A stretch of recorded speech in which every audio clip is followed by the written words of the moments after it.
Hello friends, welcome to Rishu creations. Friends, ఇక రేపు రాబోయే కథ అయితే చాలా చాలా బాగుంటుంది. ప్లీజ్ ఫ్రెండ్స్, మీకు కనుక ఈ వీడియో నచ్చినట్లయితే తప్పకుండా లైక్ చేయండి. ఇక కథలో అయితే దేవా మిథున గొడవ పడుతూ ఉంటారు కదా.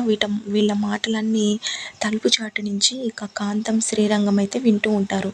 దాంతో ఇక మిథున, అబ్బా నీతో ఒక్క గొడవ కాదు స్వామి, అయినా ఇప్పుడు నీ బాధ ఏంటి? మీ అన్నని పొగలేదనా, లేకపోతే నీతో పాటు నన్ను కూడా సత్కరించారనా? అయినా నీకు కుళ్ళు అని అంటుండంతో దేవా, అమ్మో ఇంకాసేపు ఉంటే నాకు పిచ్చెక్కిచ్చేటట్టున్నావే తల్లి, నీతో నేను మాట్లాడలేను, వాదించలేను అని అంటుండడంతో మిథున, సేమ్ టు యూ, అయినా నేనే వెళ్తున్నానులే ఇక్కడి నుంచి అని చెప్పి డోర్ తెరిచిన వెంటనే ఇక డోర్ చాటున కాంతం తన భర్త అయితే నిలబడి ఉంటారు కదా.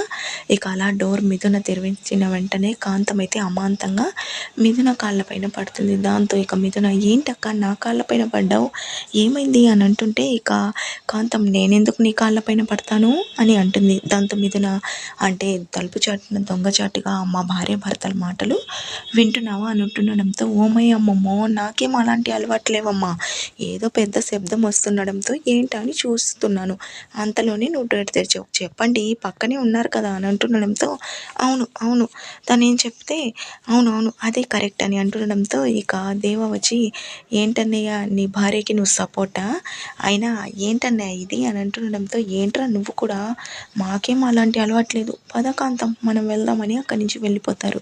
దాంతో మిథున, చూసారా మన మాటలన్నీ ఎలా వింటున్నారో, ఇప్పటి నుంచి మనం గొడవ పడ్డా ఏం పడ్డా చిన్నగా మాట్లాడుకోవాలి అని అంటుండడంతో, ఏ నీ గోలేంటి, అసలు నువ్వు నా భార్యవే కాదంటుంటే మన ఇద్దరం భార్య భర్తలాగా గొడవ పడినా చిన్నగా మాట్లాడాలని అనుకుంటున్నావు, పో ఇక్కడి నుంచి అని చెప్పి అంటాడు. కదేవా, మీరు అవునన్నా కాదన్నా ఒక్క మాట మాత్రం గుర్తుంచుకోండి, మన ఇద్దరం భార్య భర్తలే అని చెప్పి అక్కడి నుంచి వెళ్ళిపోతుంది.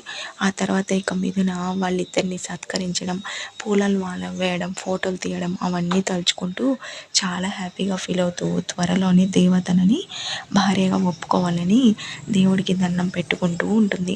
ఆ తర్వాత ప్రమోదిని కూడా ఇక మిథునతో, ఈరోజు నాకు చాలా సంతోషంగా ఉంది అని చెప్పి చెప్తూ ఉంటుంది. దాంతో ఇక, ఏంటక్క నీకు హ్యాపీగా ఉందా అని అంటుండడంతో, అవును ఈరోజు నిన్ను దేవాన్ని అలా చూసేసరికి చాలా సంతోషంగా అనిపించింది, మీ ఇద్దరూ సంతోషంగా ఉండాలని చెప్పి అంటుంది.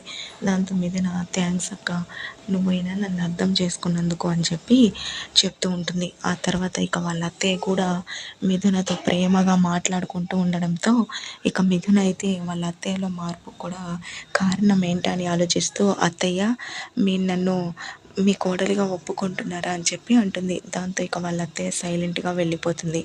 ఆ తర్వాత మిథున, ఎలాగైనా దేవ నన్ను భార్యగా ఒప్పుకోవాలి అని చెప్పి ఇంకా దేవతో అయితే కావాలని గొడవ పెట్టుకుంటూ దేవాకు సంబంధించిన అన్ని పనులు అయితే చేస్తూ ఉంటుంది. ఇక దేవ కూడా, అబ్బా ఇది నా గుదిబండదా తగులుకుందే, ఇప్పుడు తను నా భార్య అని అందరికీ తెలిసిపోయింది, తనని ఇప్పుడు ఇంట్లో నుంచి కూడా పంపించలేనని చెప్పి ఇక ఏంట్రా బాబు ఈ కర్మ అని చెప్పి అనుకుంటూ ఉంటాడు.